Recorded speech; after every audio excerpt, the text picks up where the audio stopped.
ఎమ్మెల్యేల అనర్హత పిటిషన్పై సుప్రీంకోర్టులో విచారణ కొనసాగుతోంది. Justice B R Gavai, justice Augustine George ధర్మాసనం విచారిస్తూ ఉంది.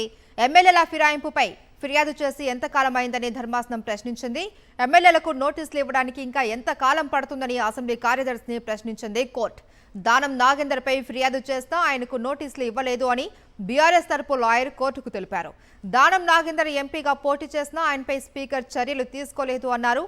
కడియం శ్రీహరి పైన సాక్ష్యాధారాలు ఉన్నా చర్యలు తీసుకోలేదని తెలిపారు. అనర్హత పిటిషన్ విచారణపై షెడ్యూల్ చేయాలి అని హైకోర్టు 4 వారాల గడువు ఇచ్చిందన్నారు బీఆర్ఎస్ లాయర్. హైకోర్టు ఆదేశించినా ఎలాంటి చర్యలు లేవు అన్నారు. స్పీకర్ 7 రోజుల సమయం ఇస్తూ నోటీసులు ఇచ్చారు అని, 3 ఎమ్మెల్యేలు ఒకే రకంగా సమాధానం ఇచ్చారు అని బీఆర్ఎస్ లాయర్ తెలిపారు.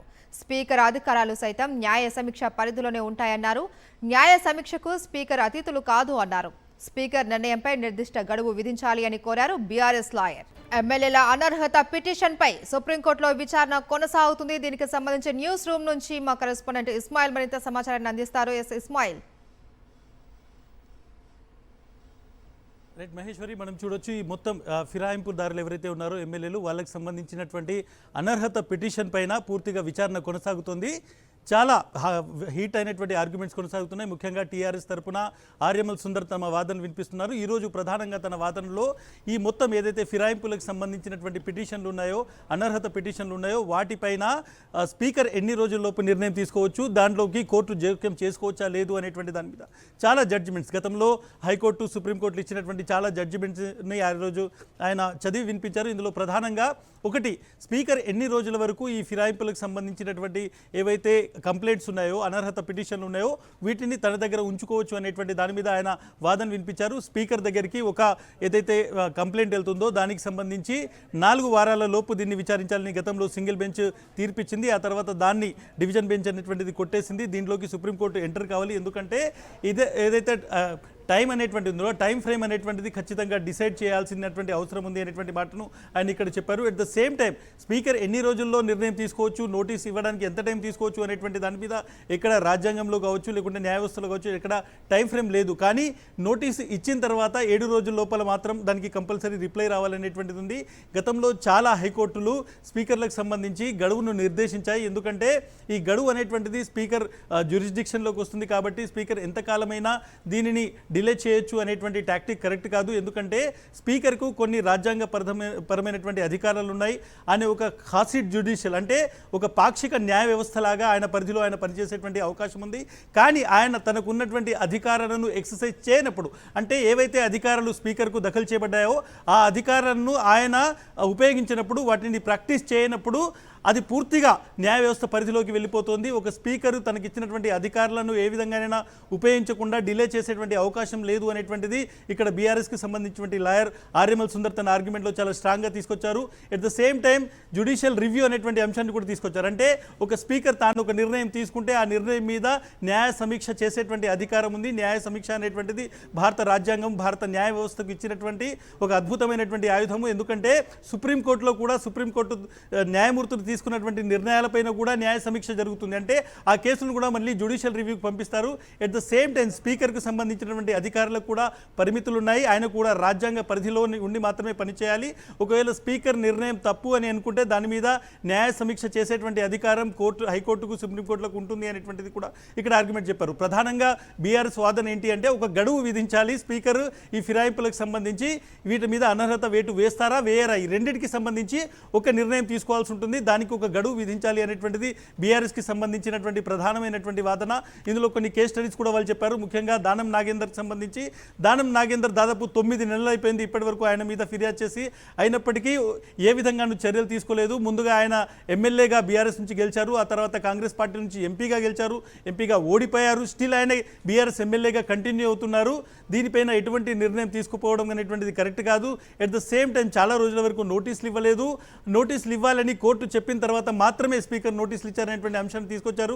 అలాగే ఎట్ ద సేమ్ టైం ఎవరైతే కడియం శ్రీహరి ఉన్నారో అతనికి సంబంధించినటువంటి తెల్ల వెంకట్రావు ఆయనకు సంబంధించినటువంటి అంశాలకు సంబంధించి కూడా ఈ 3 కేస్ స్టడీస్ని సుప్రీంకోర్టు ముందట బీఆర్ఎస్ న్యాయవాది ఆర్ఎంఎల్ సుందరం ప్రజెంట్ చేయడం జరిగింది.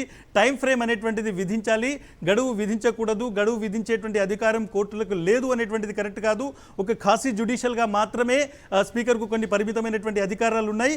అయితే ఆయన చేసేటువంటి ప్రాసెస్ మీద క్వశ్చన్ చేసేటువంటి అధికారం లేదు కావచ్చు, కానీ దాన్ని ఒక టైం ఫ్రేమ్లో చేయాలి అనేటువంటిది ఖచ్చితంగా కోర్టులు గడువు విధించవచ్చు. గతంలో 3 జడ్జెస్ బెంచ్ అనేటువంటి సుప్రీంకోర్టుకు సంబంధించిన బెంచ్ అనేటువంటిది కొన్ని తీర్పులు ఇచ్చింది. దాన్ని కూడా ఈరోజు చదివి వినిపించడం జరిగింది.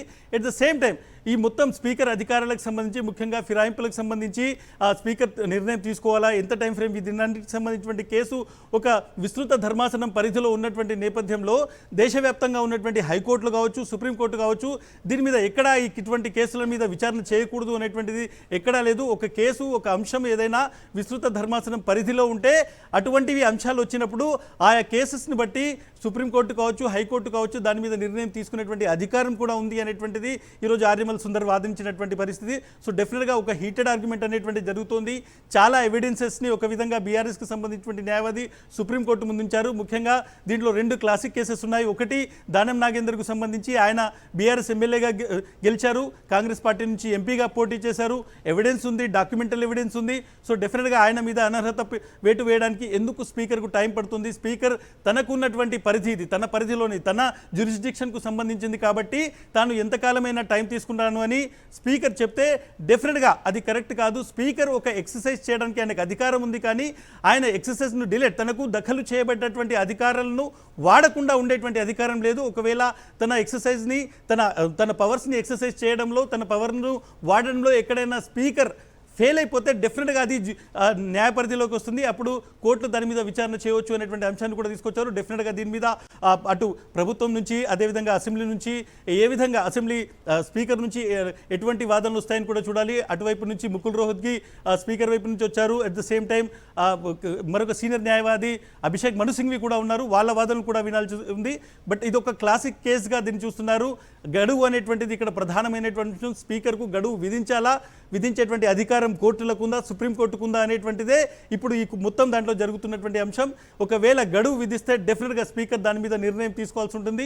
స్పీకర్ నిర్ణయానికి కూడా తర్వాత ఒకవేళ స్పీకర్ అనర్హత పైన ఒక నిర్ణయం తీసుకుంటే అది కరెక్టా కాదా అనేటువంటి దాన్ని కూడా కోర్టులో ఛాలెంజ్ చేసేటువంటి అవకాశం ఉంది అనేటువంటిది ఈరోజు ఆర్గ్యుమెంట్లో ప్రధానంగా వస్తున్నటువంటిది. సో డెఫినెట్గా ఒక విధంగా ఎవరైతే ఫిరాయింపు ఆరోపణలు ఎదుర్కొంటున్నారో, ఎవరైతే అనర్హతకు సంబంధించినటువంటి అంశాన్ని ఎదుర్కొంటున్నారో వాళ్లకు ఈరోజు జరుగుతున్నటువంటి ఆర్గ్యుమెంట్స్ నుంచి వచ్చేటువంటి రిజల్ట్ చాలా కీలకం కాబోతుంది. రాబోయేటువంటి రోజుల్లో కూడా ఎవరైతే ఫిరాయింపు చేస్తారో, ఒక పార్టీలో గెలిచి ఇంకో పార్టీకి వెళ్తారో వాళ్ళకు కూడా ఒక విధంగా ఈ తీర్పు అనేటువంటిది ఒక బెంచ్ మార్క్ కాబోతుంది.